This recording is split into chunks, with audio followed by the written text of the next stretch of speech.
Gagawa naman ako ng simpleng snack lang. Naalala ko kasi ginagawa namin ng tatay ko dati. Yung pandesal, lalagyan ng dairy cream, tapos lalagyan ng asukal, tapos ilalagay sa oven toaster. Ngayon, medyo dadagdagan lang natin ng konting ingredients. Tignan natin kung makukuha natin. I'm using 2 slices of bread. Tapos, meron na rin akong na-melt na butter. Sa microwave ko na lang minelt. So, ang gagawin ko lang is papahiran ko lang yung pinakaloob ng butter. Yan, ganyan lang siya. Gumagamit ako ng brush para hindi masayang, tsaka hindi mag-overspill yung butter. Kasi pag natatapon, sobrang magiging basa siya. So, brush lang ng brush. Kayo, depende sa inyo kung gaano kadami yung butter na gusto nyong ilagay. Magbabrush din ako sa labas para medyo golden din siya sa labas. Pero sa loob gusto ko marami. Lalagay ako ng mozzarella kasi ito lang yung cheese na pwede sa akin ngayon. Sa isang part lang. Yan.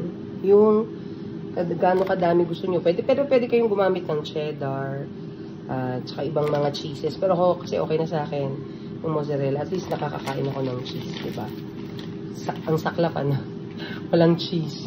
And then after nun, yung pinaka-asukal, instead na asukal, nagamit ako ng honey. I-drizzle ko lang siya dun sa cheese.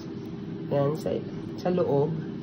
Para makita ko yung effect. Kung ito pa rin yung same na parang recipe namin ng tatay ito. Ayan, dinidrizzle ko lang siya. Kaunti lang, depende rin sa inyo kung gaano ka. And then, syempre, i-cover ko siya. Nag-preheat na rin ako ng air fryer for 10 minutes, 180 degrees.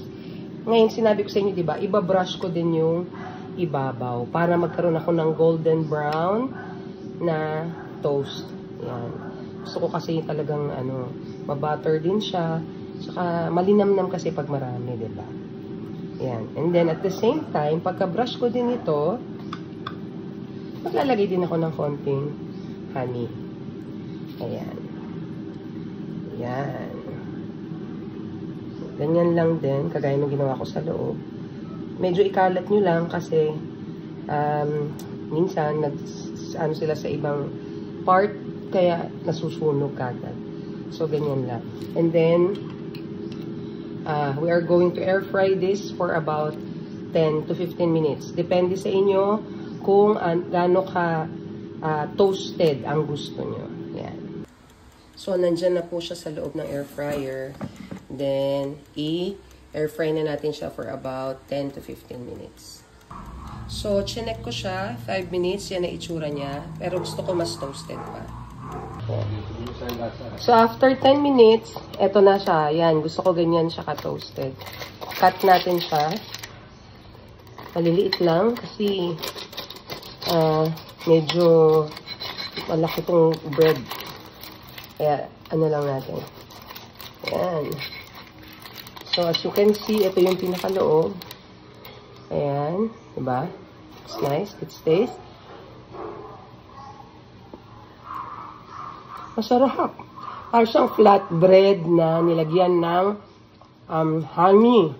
Yung nakikita natin mga pizza na nilalagyan ng honey. Diba nauso na yun dito sa Pilipinas? Parang ganon. So, I think you should try this.